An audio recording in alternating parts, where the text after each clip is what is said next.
Hi mga ka-sensei, good morning. So for today's video, ida-document natin yung pagboluntaryo ng kinakusgan natin mga SK counselor.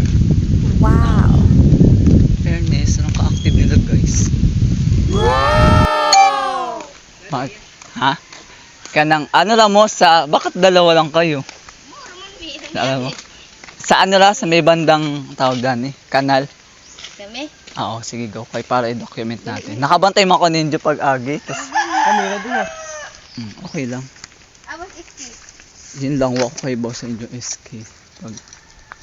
Kasi agi baba nga mandato ano man to, yung simultaneous dungan tanang barangay. Oo. Saan yan? Tapos regarding sa wa man tay ano din hindi ba? Yung sa tubig, ano lata sa kanal. Ngao ni ari ka na mo ya. Yes, kay murag nagdamog cellphone wa. Wa. Di ba? Wa may documentation. Gani. Mahulog ra pud nag-ano kay sa panahon karon ani ang nag-i-speaks yung kanabang mga paperworks. Basta laman na ay agin makita nga ano fights na. Di ba guys? Ayan.